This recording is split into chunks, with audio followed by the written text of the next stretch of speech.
చాలా ప్రసిద్ధి చెందినటువంటి ప్రాంతం అది. దానిపైన పెద్ద డిస్కషన్లు జరిగినాయి, పెద్ద గొడవలు జరిగినాయి, ఆందోళన జరిగినాయి. గత 2009-14 మధ్య దాదాపు ఆ అంశం పైన ఒక క్వశ్చన్ అవర్లోనే 2-3 అవర్స్ డిస్కషన్ జరిగి అల్టిమేట్లీ అప్పుడు రోసీ గారు ముఖ్యమంత్రిగా, కిరణ్ కుమార్ రెడ్డి గారు మీ స్థానంలో స్పీకర్గా ఉండేవారు. వారు ultimately that issue had been referred to the central government. So in turn central government had taken a decision దాన్ని, and also it was incorporated in the Bifurcation Act that Bayaram should be taken as a what is it called, iron steel plant. Andhra Pradesh kemo Rayalaseema steel plant Kadapalo, manaki Bayaram.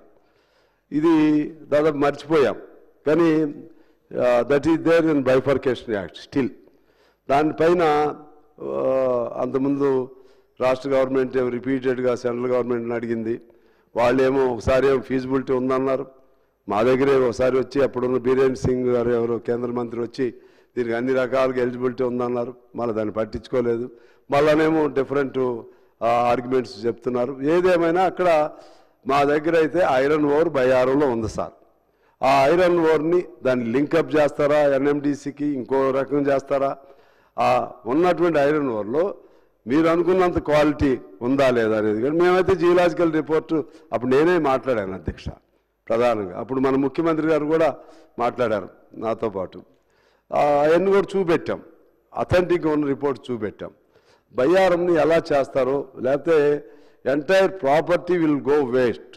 మనకున్నటువంటి the mineral value of some lakhs crores will go to the waste. దాన్ని మీరు ఏం చేస్తారో చూడాల్సిన అవసరం ఉందని నేను కోరుతా ఉన్నాను. అదేవిధంగా మాకు పెద్ద యూనివర్సిటీ కూడా ఉంది అధ్యక్ష. మాకు 500 ఎకరాలు ఉంటుంది అక్కడ. మైనింగ్ యూనివర్సిటీ వస్తుంది అనుకున్నాం. అంటే మైనింగ్ కాలేజ్ పేరుతో ఉంది అది. దానికి యూనివర్సిటీ మాకు వస్తుంది అనుకుంటే సరే ఆదిలాబాద్ మన వేరే ప్లేస్కి వెళ్ళింది మైనింగ్. ఎందుకంటే మైన్స్ ఉన్నాయి, స్థలం ఉంది, అన్నీ ఉన్నాయి కాబట్టి అనుకున్నాం. జరగలేదు అధ్యక్ష. ఇప్పుడు ఏంటంటే మా తుమ్మల గారు ఒక ప్రతిపాదన చేశారు. అది it is a good proposal. So earth university అంటే it is earth university means it is related to all kinds of minerals, because all kinds of minerals are available in Kottagudem and neighboring areas. So దాన్ని ఇమీడియట్గా యూనివర్సిటీగా take up చేయాలని కోరుతూ ఈ industrial పాలసీకి సంబంధించి మరొకసారి శ్రీధర్ బాబు గారికి 3 పాయింట్స్ నేను మరొకసారి మీ మెమరీ కోసం. ఒకటి, ఎన్ఎండిసిని దాన్ని బాగు చేయండి, ఎలా చేస్తారు? 500 ఎకరం ఉంది, పెద్ద యూనిక్ ఒకప్పుడు. రెండోది బయ్యారం ఏం చేస్తారో చూడండి.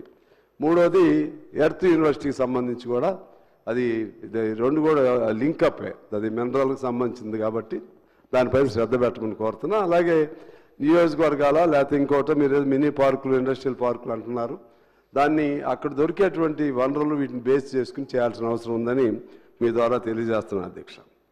ఇక ఈ ఇండస్ట్రియల్కి సంబంధించిందే ప్రధానమైనటువంటి అంశం ఒకటి ఉంది. ఈ సాఫ్ట్వేర్ కంపెనీలకు సంబంధించి, సాఫ్ట్వేర్ కంపెనీల్లో అసలు మొత్తం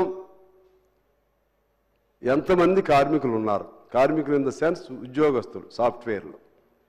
దానిపైన మీ క్లారిటీ కూడా మరలా మీరు అవకాశం ఉన్నా లేకపోతే మీరు చెప్పాలని కోరుతూ ఉన్నాను. ఎందువల్లంటే అసలు టోటల్గా ఎంతమంది ఉన్నారు, వాళ్ళకి కార్మిక చట్టాలు అమలు అవుతాయా లేదా, వాళ్ళకి ఎన్ని పని గంటలు ఉంటాయి రోజులో, ఇవన్నీ వారికి రిటైర్మెంట్ అనేది ఉంటుందా లేదా, దానికి ఏమైనా వయస్సు లిమిట్ ఉంటుందా లేదా, తర్వాత రిటైర్మెంట్ తర్వాత వారికి ఏమైనా బెనిఫిట్స్ ఉంటాయా లేదా, లేకపోతే వారికి చట్టబద్ధంగా ఏమైనా సౌకర్యాలు ఉన్నాయా లేవా, ఇవన్నీ they are the lot of questions to be answered.